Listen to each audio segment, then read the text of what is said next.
Bonjour à tous et bienvenue dans notre premier épisode de notre mini-série consacrée sur l'engagement de Eduservice pour le sport à Vannes. Alors aujourd'hui je suis bien accompagné, je suis avec Louane Huette, alternant à l'Ultramarin, et également Anne-Claire Le Garec, directrice adjointe du campus Eduservice. Bonjour.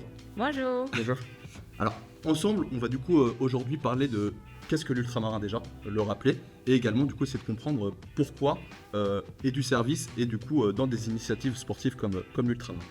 Alors, Louane, je vais du coup te laisser te présenter.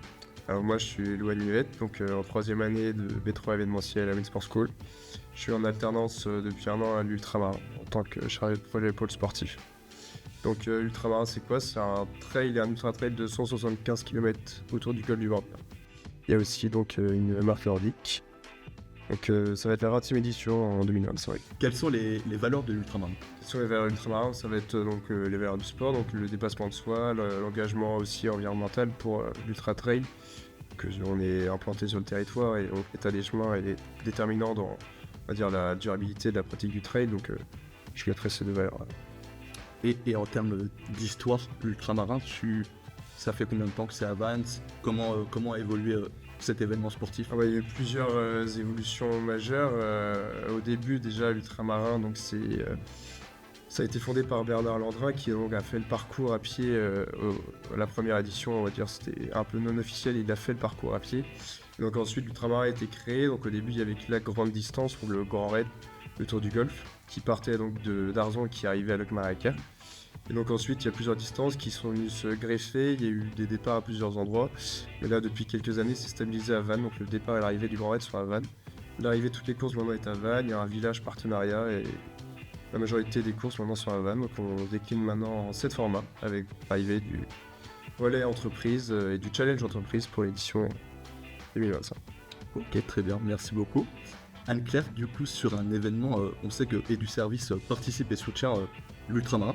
Sur des gros événements sportifs comme ça, quel est justement l'intérêt pour Eduservice de participer à cette initiative sportive? Alors le campus Eduservice Vannes soutient bien sûr ce type d'événement en local. Déjà on a la chance de vivre dans un magnifique environnement qu'est le golfe du Morbihan. Et je pense que c'est ce que Bernard voulait faire aussi, faire découvrir à la base au national ce magnifique golfe du Morbihan. Et donc c'est important pour un campus de soutenir des actions locales, de pouvoir aussi fédérer autour de projets une belle valeur, comme tu l'as dit, autour de projets sportifs, de dépassement de soi, de cohésion de groupe. C'est exactement les valeurs que porte le campus pour ses salariés, mais également pour les étudiants. Donc c'est important pour nous d'y être. Ok, très bien, merci beaucoup. Et on voit du coup que le sport est quand même un levier assez important au sein du campus. Quelles sont les actions qui peuvent être mises en place aussi également au sein du campus?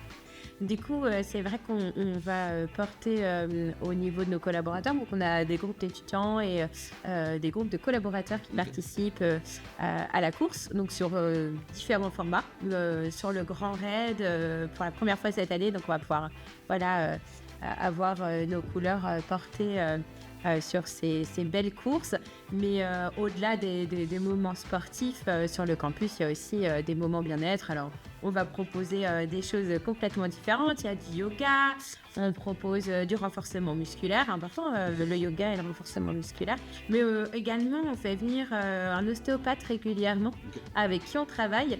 Et donc, c'est ces moments-là pour que l'équilibre à la fois vie privée, vie professionnelle, vie universitaire, tout ça, ça doit rentrer dans une belle cohésion et on essaye vraiment de faire attention à ce type d'engagement. On est engagé RSE, donc on a un label maintenant avec la FNOR et donc on a le label engagé RSE, ça fait partie de nos valeurs sociétales, environnementales également, puis sportives pour le bien-être de tous. Très bien. Et du coup, Louane, aujourd'hui, toutes les courses sont complètes pour l'Ultramarin? Ouais, les inscriptions ont fait choix au mois de novembre, mais la semaine dernière, on a lancé notre fonds de notation, qui est fourni en fait via des dossards solidaires, et des dossards un petit peu plus chers que les dossards classiques, et qui, en fait, ce surplus de prix vient fournir en fait donc le fonds de notation, le nourrir. Donc on a choisi 4 associations, donc Soolin, Les Mains dans le Sable, l'association de Carpap et la Banque Alimentaire du Morbihan. Donc des associations qui promulguent en fait les valeurs de l'ultramarin. Donc on va les doter et donc le reste en fait de cet argent-là va nous servir en fait à doter des projets, on va dire ponctuellement sur l'année pour essayer d'engager l'ultramarin sur le territoire, sur la durabilité de l'événement. Trop bien. Voilà. Merci à vous de nous avoir écoutés. Et si je ne dis pas de bêtises, il reste encore des places pour des bénévoles. Sûr. Donc n'hésitez pas à vous rendre directement sur le site web de l'Ultramarin pour justement pouvoir postuler. Et on se retrouve très bientôt pour une nouvelle vidéo de notre mini-série. Merci à vous.